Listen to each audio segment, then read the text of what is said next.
Oke,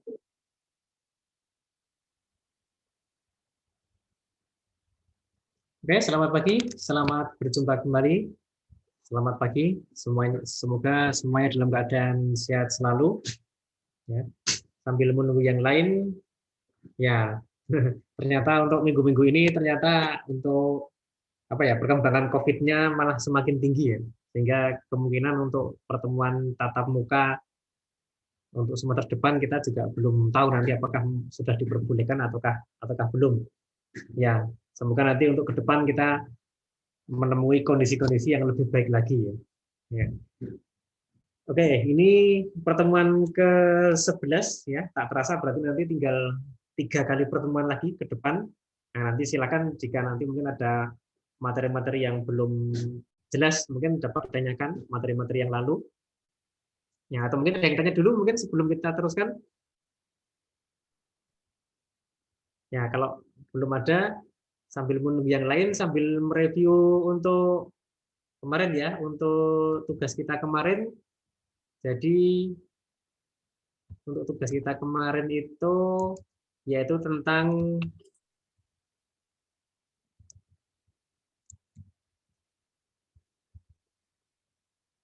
ya ini ya. Jadi kita belajar untuk memahami suatu permasalahan, kemudian nanti menyelesaikan permasalahan tersebut ya.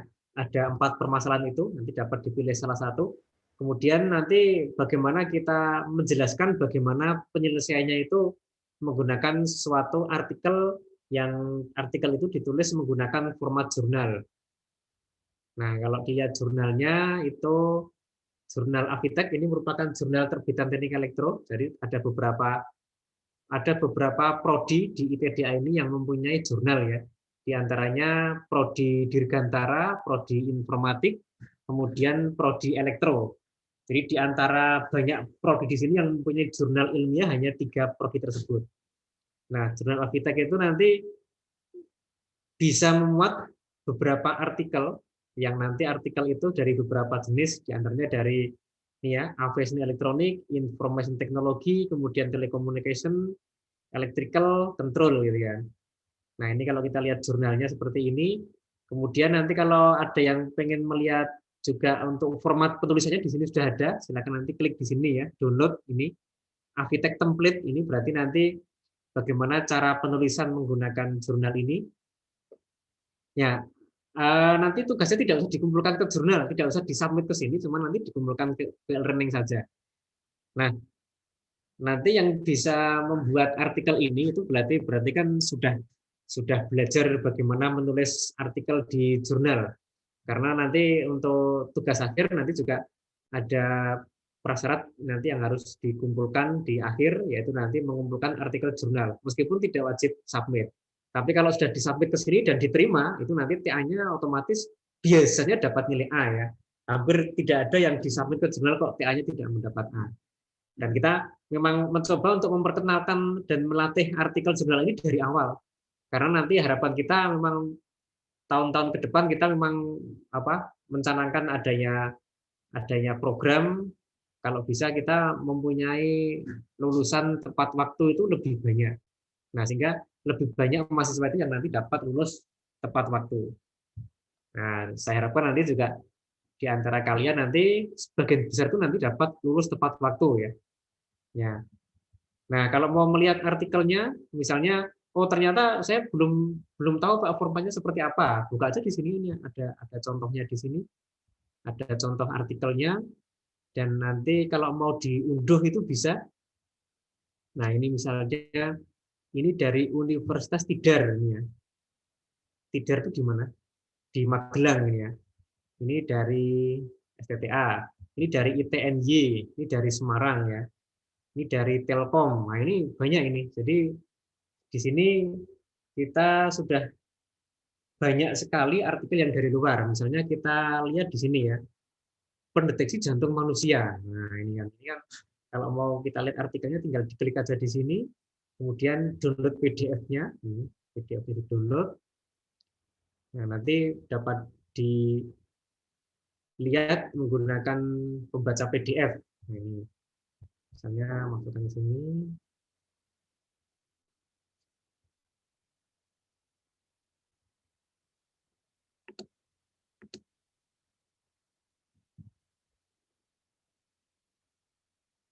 Nah, ini formatnya seperti ini, format artikelnya. Ya. Nah, nanti kalian juga nanti kami harapkan juga bisa membuat format seperti ini. Di sini ada header, nanti kosongkan aja atau biarkan saja, ini tidak akan kita hiraukan karena header ini kan nanti diisi oleh editornya ya, sehingga nanti biarkan saja. Kemudian di sini ada judulnya, kemudian ada penulisnya. Kalau nanti tugasnya dikerjakan oleh 5 orang, berarti tuliskan 5 orang di sini. Emailnya salah satu saja, email itu cuma satu. Tuliskan program studi teknik elektro, ITDA gitu ya, abstrak. Nah, berarti nanti jelaskan apa permasalahannya. Wah, saya belum bisa bahasa Inggris, Pak. Oh, gampang. Silakan nanti gunakan Google Translate ya. Ya, nanti boleh, nggak apa-apa. Kemudian misalnya menyelesaikan permasalahan tentang apa kemarin? Pembagi frekuensi ya. Nanti keywordnya nanti kan frekuensi divider. Ya, frekuensi divider, kemudian keywordnya juga ada misalnya karena menggunakan flip-flop jika, tuliskan jika flip-flop gitu ya. Nah, kemudian pendahuluan, kemudian dijelaskan di sini misalnya membuat pembagi frekuensi menggunakan flip-flop jika. Sebutkan bahwa pembagi frekuensi itu nanti banyak dibutuhkan. Itu ya, dapat diambil dari diktat itu ya. Misalnya di sana dituliskan bahwa nanti banyak perangkat-perangkat tuh yang menggunakan clock sebagai jantung untuk dapat bekerja rangkaian tersebut. Nah, clock itu mempunyai frekuensi. Nah, pembangkit clock yang bagus itu nanti harus mempunyai pembangkit frekuensi yang jauh lebih tinggi, kemudian baru dibagi-bagi ya. Itu misalnya seperti itu. Nah, kemudian pada bagian agak belakang tulis di sini. Nah, berdasarkan diungkapkan di sini bagaimana flip-flop jika dapat melakukan proses pembagian frekuensi clock di sini ya. Nah, seperti ini. Nah, kalau sudah nanti di bab 2 itu metode, kemudian di bab 3-nya nanti dapat dituliskan di sini bab 3-nya itu nanti hasilnya. Nah, nanti bisa diberikan hasilnya lewat screenshot di itu osiloskop di Proteus itu ya. Nah, ini hasilnya. Ini clock masukan sekian, clock keluaran sekian. Nah, berarti nanti ternyata clock keluaran itu mempunyai frekuensi misalnya berapa? Clock masukan misalnya 1 Hz, clock masukan misalnya 1 kHz, clock keluaran misalnya 0, atau mungkin 100 Hz gitu. Nah, ini tampilkan di sini. Kemudian kalau sudah selesai di bab 3 dianalisis, kemudian masuk ke kesimpulan di sini. Kesimpulan di bagian bawah. Ya, tidak usah panjang-panjang halamannya. Ya. Tidak ada batasan jurnal itu minimal berapa, maksimal berapa, tidak ada batasan. Tetapi yang bagus itu justru yang pendek. Jadi kalau artikelnya itu hanya mungkin 2 halaman, tapi sudah menjelaskan tentang pembagi frekuensi dari awal sampai akhir itu bagus. Tapi kebanyakan jarang ya kalau 2 halaman ya paling-paling 3 atau 4 halaman itu baru bisa menjelaskan. Karena kalau 2 halaman itu berarti isinya apa? Cuma gambar-gambar itu sudah habis nanti. Oh, saya mau membuat sampai 20 halaman. Ya, boleh nggak jadi masalah 20 halaman. Berarti analisisnya panjang. Ya nggak apa-apa, ya nggak jadi masalah.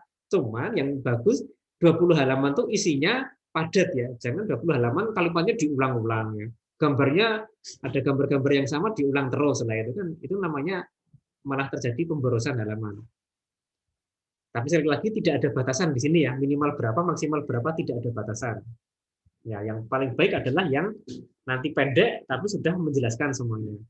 Nah, terus dari sini di bagian akhir tuliskan kesimpulannya. Nah, ini kesimpulannya dituliskan flip-flop ini dapat digunakan untuk membagi frekuensi gitu kan, misalnya seperti itu. Nah, kemudian jangan lupa kalau membuat artikel ilmiah dituliskan daftar pustakanya. Ditulis menggunakan format seperti ini. Daftar pustaka itu nanti merupakan referensi yang kita ambil untuk sebagai acuan untuk menulis artikel kita. Masukkan semuanya. Daftar pustaka yang bagus itu adalah dari jurnal. Kalau memungkinkan jurnal internasional ya, yang berbahasa Inggris atau berbahasa internasional, berbahasa PBB, tidak harus Inggris. Mungkin bahasa Cina gitu ya, bahasa Mandarin. Nah, mungkin yang bisa bahasa Mandarin silahkan nanti. Atau mungkin menggunakan bahasa Arab juga boleh aja. Bahasa apa? Spanyol juga bisa. Itu merupakan bahasa internasional. Paling bagus daftar pustaka diambil dari jurnal.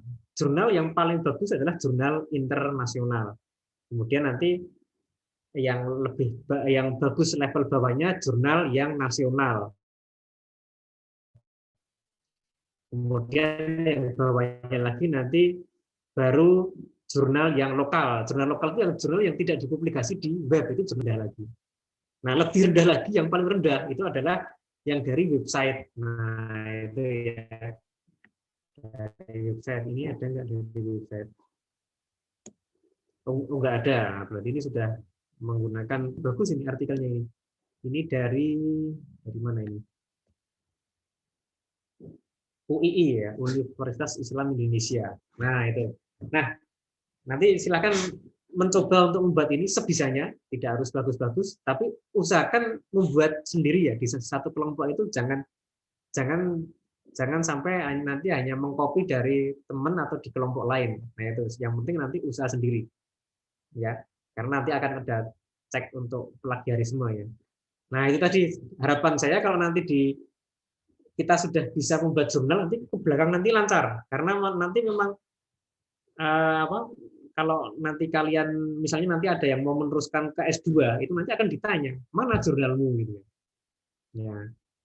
Seorang ini kita kan punya laboran yang nanti akan sekolah di Taiwan Dongduo University itu juga ditanya mana jurnalnya untung dia sudah punya jurnal dia sehingga seperti itu. Nah, nanti jurnal ini nanti juga dapat digunakan untuk mengisi SKPI. Nah, berarti kan nanti kalau misalnya nanti kalian sudah bisa mengisi jurnal pada waktu tugas akhir, lancar itu ya, nanti SKPI-nya kan nanti bisa naik juga nanti nilainya. Nah, itu nanti silakan ini dicoba, saya kira, dan saya kira nanti untuk apa petunjuk cara penulisannya juga sudah ada dan sudah jelas, dan kebetulan ini karena ini juga merupakan salah satu bagian dari tugas mata kuliah, ini berarti kesempatan kita untuk mencoba ini sekaligus nanti kesempatan untuk dapat menaikkan nilai gitu kan. Yang paling enak itu kan belajarnya sukses, nilainya tinggi gitu. Yang paling enak kan seperti itu. Jadi satu pekerjaan tapi nanti bisa langsung mendapat dua manfaat ya. Kita mendapat ilmu kemudian nanti nilainya nanti juga bisa naik. Nah, itu nanti ya, nanti silahkan masih ada waktu di sini untuk